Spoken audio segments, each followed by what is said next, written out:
I'm Riley Reese.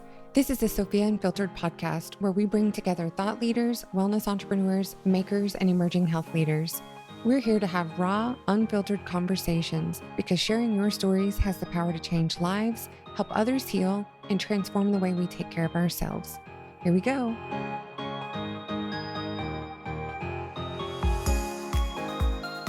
Welcome back to another episode of Sophia Unfiltered. I am joined today by Dr. Shivani Gupta. Dr. Shivani is an Ayurvedic pro blending Eastern and Western methods to help our bodies find balance. She's got a master's in Ayurvedic sciences and a PhD focused on turmeric. She's all about sharing natural remedies to ease inflammation. For over 20 years, Dr. Shivani's been practicing Ayurvedic medicine and teaching folks how to feel more alive with less pain and brain fog. Plus, she's the brain behind Fusionary Formulas, a company dedicated to tackling inflammation and pain the Ayurvedic way. So, hi, Dr. Shivani. Welcome to the show. How are you? Hi, I'm great. How are you doing? Good. For our listeners who may not know you yet, can you just tell us a little bit about your background and everything that you've been doing in this world in 20 years? For sure. So I grew up in Houston, Texas. I now live in South Florida. And my whole world growing up I was always car sick, seasick, air sick, and everything sick. And if anyone walked by with a cold, I'd catch it. And through my high school years, I took Augmentin and antibiotics back to back. That's just what my doctor was prescribing at the time. And I simultaneously been going to India my whole life, catching every virus there, taking really strong antibiotics. So that basically led me to understanding by the time I got to college that gut health matters, how we approach our gut health matters. And I remember one day in college, I was so sick in India. They were about to hospitalize me because they couldn't figure out what was wrong. And I looked at my parents and I said, you know what? We're in the land of yoga and Ayurveda outside these doors. I think there has to be a different way to approach my health because the current one's just not working in this moment. And they were like, sure, absolutely. So I went on this quest and journey and studied under all the Ayurvedic doctors, all the best of the best there, and really immersed in it. And I realized Ayurveda was this preventive system of health that would allow me to have an immune system that I needed, a gut health protocol and lifestyle that I needed, and it completely changed my life. And so that led me to doing my master's in Ayurvedic sciences and my PhD on turmeric. And so most people are like, PhD on turmeric, that's insane. But I really love that one spice so much because it does so much for the body. And so since I did that PhD about 8 years ago, I really took a deep dive into the science and presenting it at medical conferences, functional medicine conferences. And my dream is to show every practitioner out there the power of it when it comes to inflammation, joint pain, chronic joint pain, and all these different issues that exist. Yeah, so I'm really excited to jump into this conversation, one about Ayurveda, right? The holistic approach and you just hit the nail on the head. It's preventative, right? And that's what we're all about here at Sophia Health. So, and also personally, because I love turmeric as well. I drink the juice, so I can't wait to dive into that. And so can you tell our listeners who may not know as much about the Ayurveda system, like what is the significance of Ayurveda on these gut health practices? Like what is a difference that you picked up there? So when it comes to Ayurvedic medicine, gut health is the center of all health. And Ayurveda always taught us that honoring gut health is the center of having immune health, better mood, better brain health. These were all written in the ancient texts. And so an entire lifestyle is actually built around gut health being the center. So we have some very simple practices like don't drink water around your meals, allow those digestive enzymes and that food to be digested fully and hydrate away from those meals, don't dilute it, all the way to the tinctures and herbs and teas you can start your day with and how you end your day and how all of that, your circadian rhythm, is really contributing to your gut health and a rhythm that you can build for your health overall. Oh my gosh, I did not know that. I drink so much water when I eat. So where do we even get started on this conversation? Well, a lot of people do. Imagine you walk into a restaurant and they're like, here's your ice water. And I'm like, no, please take it back. Can I have hot water with lemon or hot water with ginger lemon tea? Typically, they're not going to have the ginger tea. I'm carrying that. But that's your way to sip a warm drink and avoid consuming a ton of water. Because if you can imagine, the stomach's only so big. So if we're going to dump water in there, we're diluting our own enzymes. And in the case of Ayurveda I love using the analogy of a campfire because our Agni means fire, our campfire in our body, it's either ignited and ready to go to digest that meal and absorb and assimilate that nutrition and nutrients, or it's completely shut off because we poured ice water on it or we didn't have it strong and ready to go. And so that honoring of the campfire starts first thing in the morning. So in Ayurveda, we say wake up and start with a glass of water. Sometimes you can put that water in a copper-lined cup to remineralize it and drink it at room temperature, or just any glass of water is fine. That's going to start peristalsis. We want to make sure everyone has their bowel movements on schedule consistently, and that starts with those morning habits. And so what's cool is in modern day wellness, we are talking a lot about hydrate before you caffeinate. And so that idea existed in Ayurveda where you hydrate first, go to the restroom, start your day, and even add practices like ginger lemon tea first thing in the morning, because ginger itself is so gastroprotective. It ignites the gut digestive fire first thing. So I teach everyone, just make a simple cup of fresh ginger lemon tea. And if you don't like the taste, you can add a little honey for sweetness and start there. And that's going to ignite that campfire. That's like your investment for the day. And then have 3 regular meals a day, breakfast, lunch, and dinner. Now, I know we have intermittent fasting. We have a lot of beliefs around tighter meals.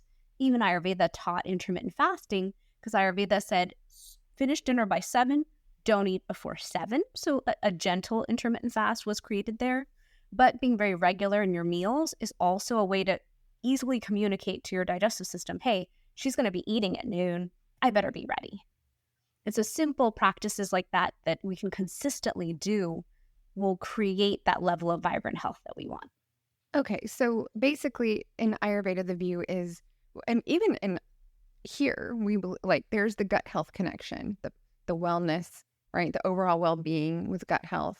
What are some other, I guess, practices or remedies targeted in Ayurveda to improve the gut health? Simple ones. One simple one is use the herbs and spices. So within herbology, within Ayurveda, it was one of my favorite classes that I was in because they taught us the power of the simple spices that are used in the Indian kitchen. Turmeric, ginger, red chili powder, cumin seeds, I think I said that one, coriander, fennel, all of these each have properties. And a lot of the properties are how supportive they are of gut health. We have one called hing, which in the West is asafoetida. So I actually give people remedies just using this group of spices, and I consider it your pharmacy, F-A-R-M, that's ready in your cabinet that you can go to first when you have an issue. And if your issue is resolved, perfect. And if not, go further. Go to the pharmacy and get the support that you need. And so out of those spices alone, one example is cumin. Cumin is so supportive for digestion that if you are not tolerating your food well, on a lot of your dishes, you can just heat cumin in oil and then put the dish on top, whether it's chicken or different dishes that you're cooking, and that alone will help digest them better. Or in Ayurveda, we love to detox. So we love to support everyone in, hey, just take a day and just do a gut health reset. And we have a very simple food called khichdi that we teach everyone how to eat. People pronounce it khichardi or khichadi. Here in the West, I don't even know how to say it in the Western way. But that simple dish is like a porridge. And so taking a day to give the gut a rest, whether you do it by juice fasting, which will really give you a rest, or just making this rice and lentil simple dish with some ghee and some salt and some cumin seeds, it's going to help let the system rest and do what it needs to do to heal up itself. And then you can go on from there. And so really the healing is coming from, right, all of the chronic conditions and inflammation, right? That's what we're trying to protect. All of that stems from the gut. Can you just tell us a little bit more about the gut health itself and what we're trying to accomplish here, right? Because we're talking about major healing and inflammation, chronic pain. Yeah, I mean, the issue is that modern day society hasn't been built to give us beautiful or optimal gut health. And so what we're seeing across the board is so many presentations of people coming in and they're being diagnosed with IBS, ulcerative colitis, gastritis, Crohn's disease, all these things, IBD, and it's painful to watch, but it's really the creation of processed foods, our poor water quality, poor air quality, poor food quality, everything kind of combined is kind of an assault to the gut. And so in Ayurveda, the practice that was taught was live according to Ayurveda, like use a sattvic diet. A sattvic diet just means eating whole foods, nourishing foods, eat seasonally. Our Mother Earth, our Earth is giving us foods each season that fit in sync with what our body needs. But we're so used to just going to the store and we can buy every food year round. And that's not as nutrient dense for us. That's not giving us nutrient variety. It's not supporting the gut microbiome in the way that we need. And so we're seeing all these issues accumulate. We're seeing ama, which is the word for toxins, accumulate over time. And so because we're seeing this accumulation of toxins, this level of damage to the gut lining from foods that are foreign or aren't meant to be consumed by us, we're having a lot of mindless eating, overeating. We're not practicing the ancient practices that kept us healthy and really lean and clean and a better investment in longevity. So the way I look at it is, if we could start the day with a delicious, healthy tea, that's the starting point. If you can eat a breakfast that's clean and healthy as well and nourishing. Lunch, we teach, should always be between 10 and 2, because 10 and 2 on Ayurveda's clock is that time of day. It's when the sun is highest in the sky. So if we eat our biggest meal right around noon in the middle of that window, what we're supporting ourselves to do is digest and assimilate the most nutrition out of that meal. So I make sure lunch is the most nutrient-packed meal of the day because it's right in the middle. And lunch is meant to be the biggest meal of the day. And then taking that pause in the middle of the afternoon for like an afternoon tea, high tea time, is another self-care moment to maybe, in most people's case, have a healthy snack for satiation or support yourself. And then dinner is actually meant to be small. And it's meant to be 3 hours before bedtime to improve the quality of your sleep. But having a smaller dinner that's lighter is a powerful Ayurveda practice to support you in allowing your body at night to finally clean out your whole system. So I think of nighttime as when these little garbage trucks come out. I think of them as little green garbage trucks. And they're meant to come into our mind and accumulate, pick up all the things that have accumulated mentally, emotionally throughout our day. Come to our heart, come to our gut, all the things that we did not process, that we did not consume, all these toxins that accumulate. And they collect it all and evacuate it in the morning. But if we don't sleep 10 to 2 on the circadian clock, our body is not supported in clearing that. And we collect up to 3 pounds of lymphatic waste in the brain over the course of a year if we aren't detoxing properly. And so detox is actually another key piece of gut health that we forget because we think, oh, it comes down to what I eat or comes down to what I'm drinking. As long as I'm not drinking too much alcohol or soda or eating too much sugar, I'm fine. But really every key little piece adds up. Oh my gosh, this is incredible. So let me ask you this. So tell me, what are some of the common signs of an imbalanced gut according to Ayurveda? So what signs are we looking for if we're like, oh, this means I need a detox or I should start this process? Sure. So a lot of times our gut is going to give us symptoms like indigestion, bloating, belching, gas, all the words we don't like to think about, diarrhea, constipation. Anytime gut is off, gut's going to give us some signals. And a lot of times we want to ignore those symptoms because we don't want to deal with it. But each symptom matters. And also brain fog and brain health being off is a sign of gut health being off. Energy levels, fatigue, inflammation, chronic joint pain. I mean, you could take the symptoms of gut health being off pretty far because gut health actually does affect everything. And so according to Ayurveda, again, the more we invest in the daily practices around it, the more supported we are. And if someone's acutely dealing with different issues, I like to teach them simple teas. Like there's one tea in Ayurveda where you just take a pinch of hing and a pinch of kala namak. Kala namak is just our purple salt. You mix it in a cup of water and drink it. And all of a sudden you get relief from most of the symptoms I just named. And it's a simple tea and it does the job. And so I always share that recipe because I think, gosh, if we could all just have 2 spices in our kitchen and anytime we eat something that throws us off completely, we just take that and soothe the system down, then we're that much more supported. Or I carry peppermint tea in my handbag. And anytime I'm in a meeting, if I eat something I'm intolerant to, or all of a sudden I'm like, oh, something didn't sit right, I'll just have a cup of peppermint tea. And the peppermint is going to soothe that right down. And we've seen that. We have science showing peppermint to be so effective. But each of these spices is such a powerhouse. So I call them the super spices of Ayurveda because we think of superfoods and how superfoods are so effective for us. But a lot of what superfoods are doing is reducing inflammation. Turmeric and ginger does that very effectively as well. Yeah, that's incredible. And you also mentioned brain fog. So I guess my question is, do people know what brain fog is really? And do you know when you have it, like, okay, I'm having a brain fog moment? Or is this something where you could tell us a little bit about what that experience might be like and when you could reach out for help for this? Yeah, I mean, I think of brain fog as when you just can't focus, you can't remember things. You're in a fog, like you knew you were supposed to go do something, you can't remember what it is. When you are trying to get things done, but you can't like step forward and get a list of things to do done. Just memory really being impacted. And so I can typically tell I have brain fog when I don't sleep well. Like it's a direct correlation. But if I'm inflamed and eat a really big, heavy meal at a restaurant and it had gluten or different things in it, I'll also instantly feel brain fog. And so for me, I cut gluten out of my life, and that made a huge difference there. And then still, I can tell if something is off because I ate a food that was inflammatory in the gut, it affects my brain. Wow. So instantly for you, because you probably eat so clean, you notice immediately when it comes in. Yeah, the price is pretty high. If you eat too clean, then all of a sudden one bad thing really, really is loud. Wow. Yeah, that's incredible. And Dr. Shivani, I really want to take some time to jump into turmeric. So you did a PhD in turmeric, right? So I'm sure a lot of people are like, what in the world? One of our nutritionists on the platform, she said, broccoli is such an amazing vegetable, but you don't see people out doing studies on broccoli.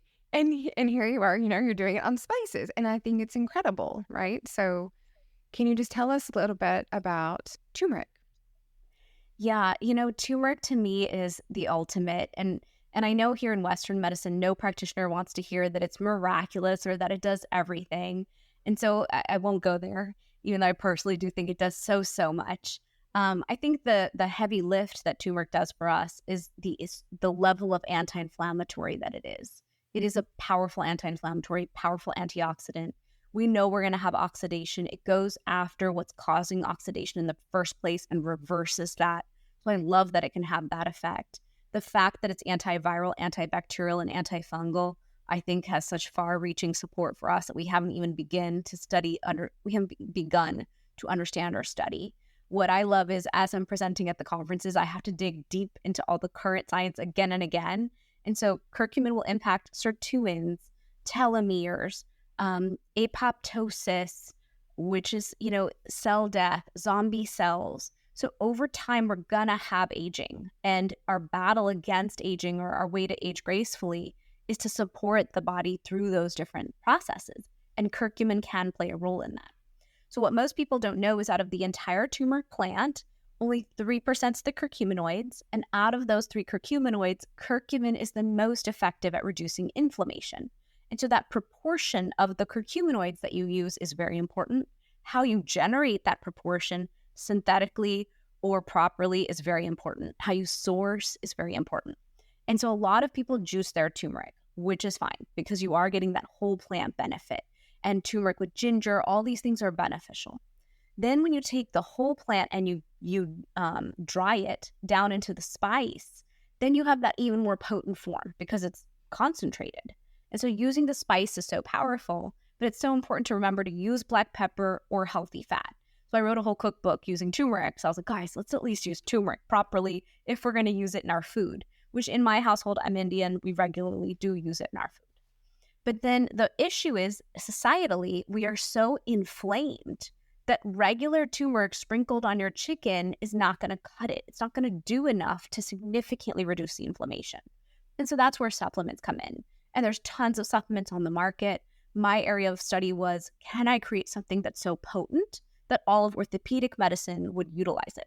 And so that's what I've done for the last 8 years, is really go there.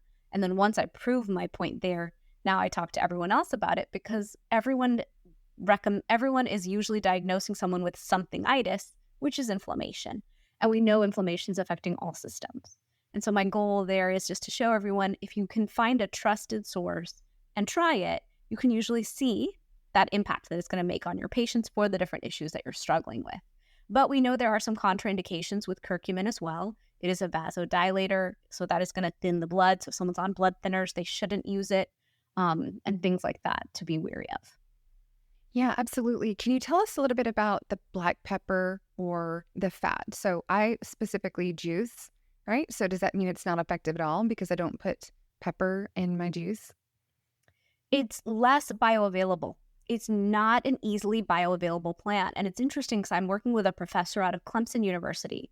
He's a geneticist. And we're actively studying why is it that curcumin is affecting so many different areas of the body? Why are there so many pathways that will take curcumin and use it and then support the body? So what I've seen is when you take it with black pepper, we know through science it's going to increase the absorption by over 2,000%. We've seen with liposomal curcumins that it's also going to increase that absorption. In my conclusion of my PhD, I said, why is there no apples to apples study between the two? Someone needs to do this. So it's my goal in my lifetime to fund that study. Right now, I'm really studying knee osteoarthritis more deeply just because orthopedics is still such a passion of mine. But we're seeing that it's so well received by so many different pathways. And what I've seen anecdotally over the 8 years is it'll help with the big issues first. It's going to go where it needs to go and simmer that inflammation down. It's like a fire extinguisher, just does the job. And then it'll go after the more subtle issues, the smaller issues that are irritations, but that aren't the big screaming red fire alarm problem. And so I've seen people say, my gingivitis got helped. My allergies got helped. I'm sneezing less. And so to me, it's interesting the ways that the body just needs tools to go heal the issue and the problems that we're dealing with. On the inside, the body just needs support to get there. And so turmeric is a powerful support or tool in that toolkit.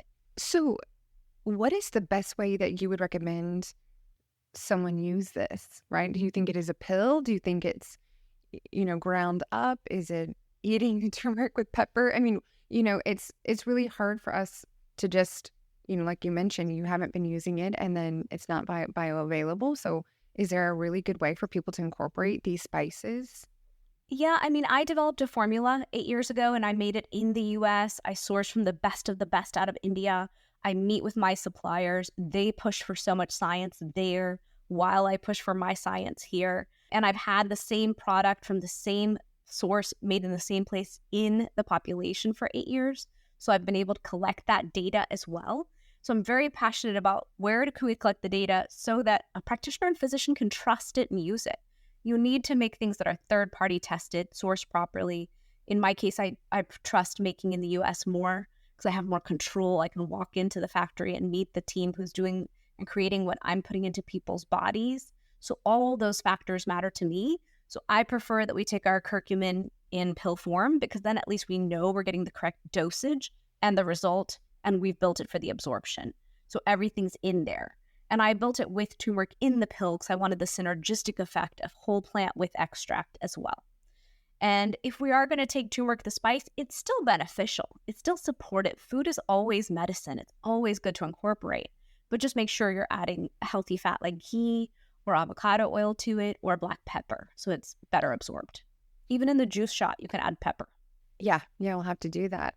And are there any particular dietary guidelines or practices in Ayurveda that can help individuals like with the chronic digestive conditions such as the IBS or IBD that you mentioned? Besides, I mean, we talked about turmeric, obviously, but are there other protocols? Yeah, the simple recipe of khichdi is a very beautiful way to support gut health. My father-in-law used to always come to me and say, Shivani, my gut's off. Something's off. I don't feel good. I'd say, Dad, this is simple. Let's do it one day to reset together. And we would just have hinka pani, that tea I mentioned, and khichdi 2 or 3 times a day, a simple porridge. And all of a sudden, the gut would reset. The gut would calm down. And so I like going there first. A lot of times people have tried khichdi for a week and gotten significant support because it's healing, it's nourishing, it has ghee. Ghee is a superfood out of Ayurveda. We believe that ghee is going to oleate and create that oleation of the gut lining, that nourishment. So a lot of people with leaky gut, I recommend ghee to them. And then when it comes to all the other gut conditions, I think it's really about removing the offenders and then bringing in the good stuff. So removing the offenders means removing those processed foods that may be damaging the gut lining, inflammatory foods, some of which include gluten, dairy, sugar, alcohol. Sometimes it's red meat for people based on their system. So I usually go into, let's cut the inflammatory foods, let's reduce the inflammation, and then let's bring back really nourishing foods. Here in the West, we think of health as like salads. In Ayurveda, we think of healthy food as cooked, warming, nourishing foods, and starting there and then slowly advancing towards those harder to digest foods. So a big concept out of Ayurveda is let's give you what's going to bring you back to whole and nourished and healed. Do that for a few weeks, and then you can move back to your regular diet and those foods that might be difficult on the system. And you have recipes for our listeners who may not know what these are. I know you mentioned one with the tea and then the other with the porridge. Pretty simple recipe, or we can find it on your website. Sure, yes. I made a cookbook, an Ayurvedic cookbook with some of these ingredients because I know they're different. They're not spices that we're typically used to here in the West, at least. And so starting to incorporate those can be very powerful. Just using more cumin and coriander and having those spices around and playing with them can be a great practice towards putting them into your life to improve your digestion. Cilantro, we know, is a heavy metal detoxer. We know fennel after a meal helps support the digestion of it. That's why when you go into any Indian restaurant, they're giving you fennel, sometimes with little sweet candies in there, because the sweetness will cool you down and the fennel will help you digest that spicy Indian food you just ate. So each spice has like 10 benefits to it, and we just need to start playing with them so we can get all those benefits. Well, that sounds amazing. It's just incredible. You know, you've gone to the Indian restaurant and you've had this experience and you didn't really know why. So that's really amazing. And it sounds so simple, eat clean and healthy, get back to healed, and let your body have a rest. Now, how do personalized approaches such as understanding a dosha come in the imbalances come into play here for gut health? Sure. So each dosha from Ayurveda, which is your individual mind-body constitution, and I have a dosha quiz on my website at shivanigupta.com where you can take the quiz and just know which one you are. But based on your dosha, you're going to have different gut issues. So a vata person is typically going to have disrupted gut. They're going to tend to eat like a bird all day and never have to sit down to a whole meal. So their prescription is 3 square meals a day. Versus a pitta person, which is more fire energy, this person's going to be hangry if they don't eat. So they actually need to create their 3 meals a day, but create more cooling ingredients in there, add more unctuous ingredients, have more healthy fats that are going to keep them satiated and full, and add more protein in there. Versus a kapha person, the third dosha, is someone who's, they have certain traits physically, mentally, and emotionally, but a kapha person needs to actually eat to increase their metabolism and support the metabolism to speed up. So I invite my kaphas to move first thing in the morning, eat foods that are easier to digest to support them on their health journey. So yes, your approach has to be really customized and individual when you have gut issues because it is dosha based. And then in Ayurveda, we like to teach circadian medicine and building a rhythm into your life because that's going to also support that gut in understanding and living in rhythm with nature, which makes things easier. That's incredible. And I highly suggest going and finding out what your dosha is. I think that's a really incredible. I'm a Vata Pitta, so I think it's really interesting, the whole mind-body connection, the traits that you get from your constitution. Absolutely. And that can completely be a game changer as well. Because if you understand yourself, then you can leverage that. Because as an entrepreneur, I know I want to be fueled at all times. I don't want to burn out. I don't want to run on empty. And so I actually understand how to leverage, manipulate would be the wrong word, but leverage with my body, with my mind, how to stay in the game. Like I teach this as treat your body like a Maserati. And so if you were treating your body like a Maserati, you would fuel regularly. You would stop for those oil changes and detox. You'd fuel with the best of the best. And so how can we bring that approach into our physical health and mental, emotional health? Because Ayurveda's goal is to bring body, mind, and spirit into alignment. And so that's why I love teaching this science and this medical system from India. It has so much power as a preventive lifestyle to give us the tools we need to keep that vibrant health that we want to build and hold for the rest of our lives. It's incredible. And I know that you are teaching this to physicians and practitioners across the country. Are there any success stories that resonate with you or any of the providers, right? When they hear this, they're like, oh, wow, I'm going to start using this. Is there anything that you can share with our listeners? Sure. In orthopedics, which is where I started, I invited the doctors to just try it. I'm like, try this on your chronic joint pain patients and see for yourself if they can let go of their NSAIDs. And so one cool statistics out of orthopedics is they've been able to cut their opioid use in half for pre-op, for the post-op patients, which is huge because they wanted to reduce their opioid use with the patient. So just offering the natural alternative helps the patient come off those other pain solutions much faster. And we know post-pandemic, the patients want more natural solutions offered to them. And then when it comes to rheumatology, same thing. Patients really want natural solutions for their pain so that they can stay functional. And so we're able to contribute a lot there. So I have a team of rheumatologists who are recommending it. And then functional medicine totally gets it. Functional medicine wants to reduce our systemic inflammation. They know it's a root cause to so many of the issues we're dealing with. So that's an easy conversation. I have one doctor here in South Florida who regularly recommends it to her patients. And then she shares with me all those different anecdotal stories, like the allergies gone, the immune system supported, all these kinds of things. And a lot of people, I've had tens of thousands of people who take it for chronic joint pain and then don't have to long-term use NSAIDs, which we know are damaging. And so that's been a big focus of mine is let's get people off the things that have side effects and just put the natural solution in place.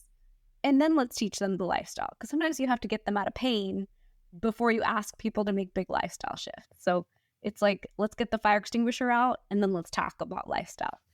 Yeah, I love this blend and what you've done, bringing this Ayurveda and really bringing everybody into balance. Now, you are the founder behind Fusionary Formulas. And not only that, you've got thousands of people taking the different supplements and your recipe book, which we're also going to link to. You also created a discount for everybody listening. So do you want to tell our listeners a little bit about their discount, what they can get with you? Sure. I made the code Sophia Unfiltered. It'll give you 15% off at fusionaryformulas.com. That's FUSIONARY. And the 800 number of Fusionary comes to me. You're welcome to call us. We love answering questions. And especially to teach all the practitioners out there the power of turmeric, because I know that it sounds like, oh, it's just a spice, but turmeric is so much more than a spice. It's a plant that's extremely well received by the body. And so that's why it's my mission to teach about it. That's incredible. And thank you so much for that, for all of our guests, giving them a discount. It makes a really big difference. So we're very appreciative. And Dr. Shivani, a question that we ask all the guests on the show, can you share 3 fundamental pillars that contribute to your daily well-being?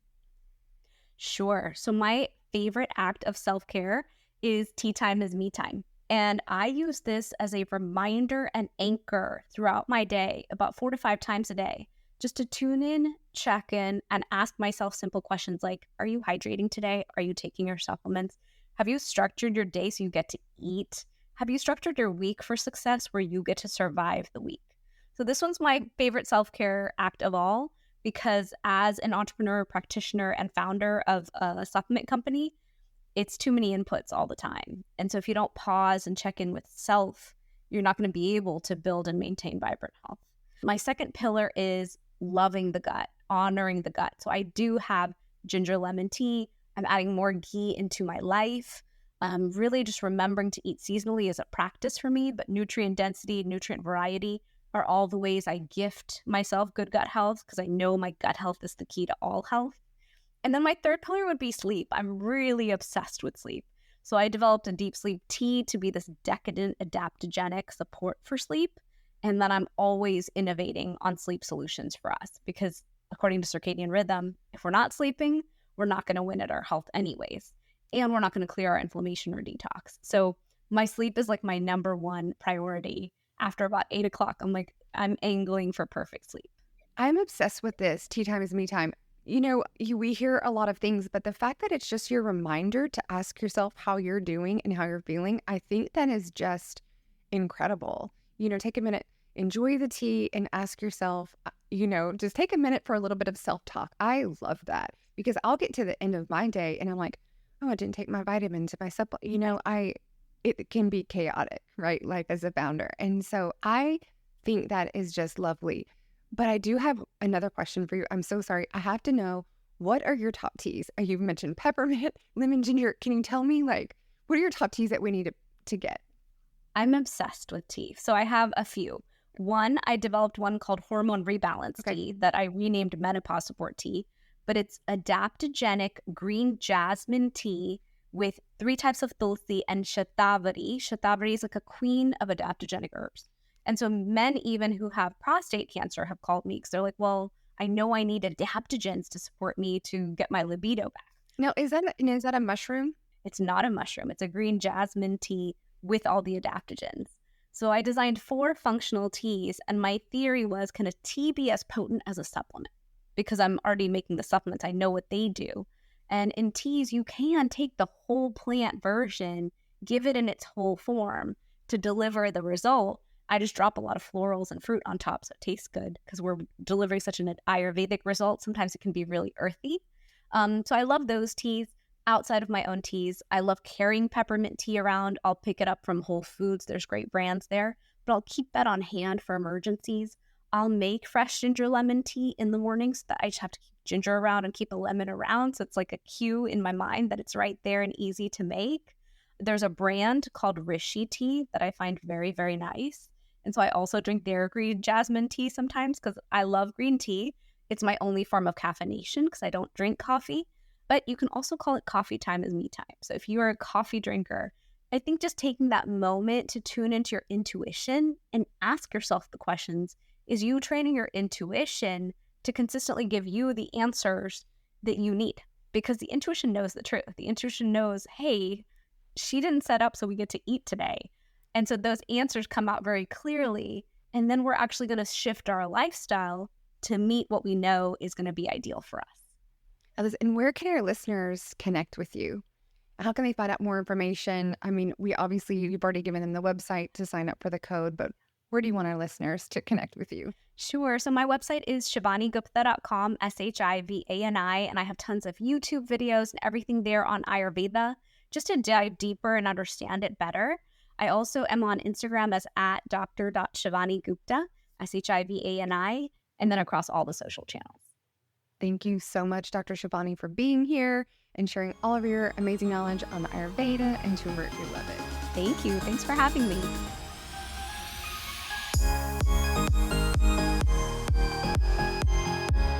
Thanks so much for listening. This has been Sophia Unfiltered, a podcast by Sophia Health, the #1 marketplace for health and wellness. Find services, classes, and products from the top health and wellness providers. Book an appointment or join live classes now. I'm your host, Riley Reese. If this episode resonated with you, we'd love to hear about it in the comments section of your favorite podcast provider or with a 5-star rating. Let us know what your biggest takeaway from this episode was, or share it with someone you hope to inspire. Join us again next time for more real conversations, stories, and insights that help empower you with the knowledge and inspiration needed to transform how we care for ourselves.